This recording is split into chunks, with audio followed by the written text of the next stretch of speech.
राधे राधे महाराज श्री जी। गुरुदेव, आपके चरणों में कोटि कोटि प्रणाम।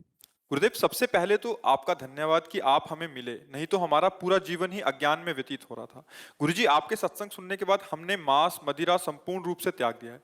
लेकिन महाराज जी, हमें एक संशय है। हमारे घर में एक पहले पालतू कुत्ता था, जैसे हम पहले खाते थे तो वो भी मांसाहार करता था, बट अभी थोड़ा सा बहुत दिक्कत हो रहा है, वो शाकाहार ज्यादा खाता नहीं है। महाराज जी, अभी हमारे लिए क्या आज्ञा है? कोई पैकेट्स में मांसाहार भोजन मिलता तो उनको खिला। देखो, जब हम आपको त्यागने के लिए कहेंगे तो कुत्ता कोई हिंसक जीवों में नहीं आता है कि जैसे सिंह है, उनके लिए अन्य भोजन हो ही नहीं सकता। सिंह मर जाए पर घास थोड़ी चर पाएगा, वो रोटी थोड़ी खाएगा, दूध रोटी नहीं खाएगा, उसका आहार वही है।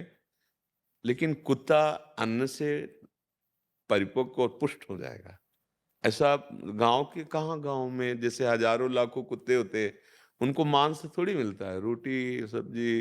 ये मान लो बाहर है तो धनी हो तो तुम्हें बिस्कुट ये खरीद के, गाँव वाले कहाँ, वो रोटी 4 बनाई हो, उसको 2 उसको दे दी, 2 गाय को दे दी, ऐसे। तो पालन-पोषण के लिए अगर उसका स्वभाव बदला जाए तो आप अपना स्वभाव बदल सकते हैं, तो उसका नहीं बदल सकता। थोड़े दिन उसको ऐसा लगेगा कि मेरा पेट नहीं भर रहा, पर भूख ऐसी चीज़ है, फिर पाने लगेगा।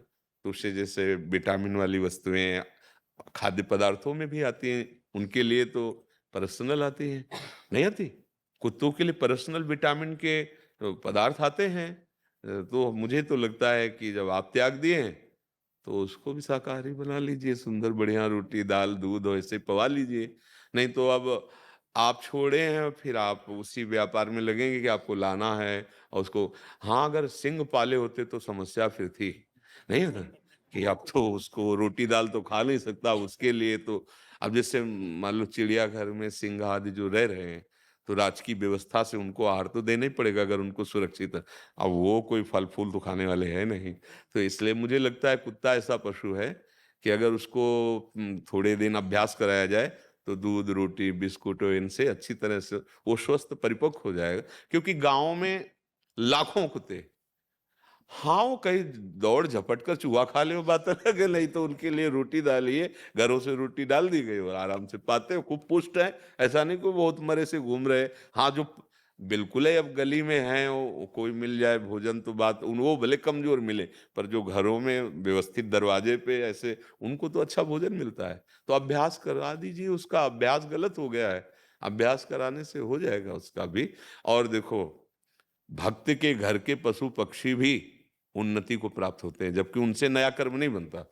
जैसे हम नाम कीर्तन कर रहे हैं और जो पशुजन हैं, उनके कानों में पड़ रहा है, शब्द का तो उनको ज्ञान है।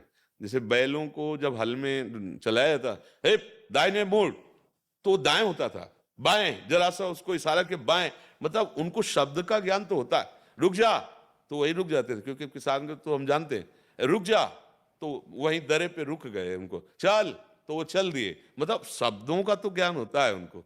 तो अगर राधा, कृष्ण, राम तो उनके कान में पड़ रहा है ना, यद्यपि वो उस जन्म में कोई नया कर्म नहीं कर सकते, पर संग के प्रभाव से उनका कल्याण भी हो सकता है, तो उसका भी कल्याण होना चाहिए। आप उसको सात्विक आहार दीजिए और जैसे आप नाम जप करते हैं, तो थोड़ा नाम कीर्तन कीजिए, वो भी सुने। हमने गिरिराज जी में एक संत भगवान के दर्शन किए प्रगट में, कि जब वो करताल लेकर बोलते हैं ना, हरि बोल, तो दौड़ दौड़ के आसपास के कुत्ते आते ऊ ऐसे, और जैसे वहाँ हरि बोल तो कुत्ते भी वैसे बोलते। ए, ये धाम के है ना, तो लगा ये भगत है, देखो भगत है, पूरी स्मृति है इसको। तो जीव को अगर हम कल्याण मार्ग में लाने की चेष्टा करें, वो तो नहीं कर सकते भजन, पर हम जैसे सुना सकते हैं, तैसे उनके जीवन को हम पवित्र भी कर सकते हैं। अब एक तोता घर में पला जिससे राम राम बुलाया जाता है, एक से गाली बुलवाई जाती है, अब वो गाली बोलेगा और राम राम बोलेगा तो मुक्त हो जाएगा। कहा नहीं जाता राम नाम सत्य है, सत्य बोले मुक्त है। तो हमें लगता है जो पशु पक्षी हमारे सानिध्य में, हम उनको खूब प्यार करें, दुलार करें और नाम कीर्तन सुनावें, तो कान में तो पड़ेगा और उनका मंगल हो जाएगा। जरूरी नहीं अभ्यास बदला जा सकता है, उसका अभ्यास जैसे आपने अपना अभ्यास ऐसे थोड़ी बदल गया है, आपको भी मन ने कष्ट दिया है, जलाया है। मन में लगता है कि जब दूसरा पी रहा हो आप बराबर पीते रहे, तो ये लगता है यार एक बार तो फिर देखे क्या, पर अंदर नहीं नहीं नहीं, तो आपने अभ्यास बदल दिया। ऐसा नहीं कि आपको जलन नहीं हुई, आपको कोई परेशानी नहीं हुई, आपने निश्चय किया और उस निश्चय ने आपको ऊपर उठा दिया, तो उसको भी अभ्यास की तरफ बदल सकते हैं, उसका भी मंगल हो जाए। आपके घर में खूब प्यार कीजिए आप, राधा-राधा सुनाइए, अच्छा भोजन दीजिए, पाने में उसको फिर स्वाद आने लगेगा। अभी तक क्या है, आपने पवाया तो उसका मन उधर स्वादिष्ट पदार्थ समझा उसने, अब जैसे आप पा रहे थे, ऐसे उसका अभ्यास बदल दीजिए। क्यों? जी।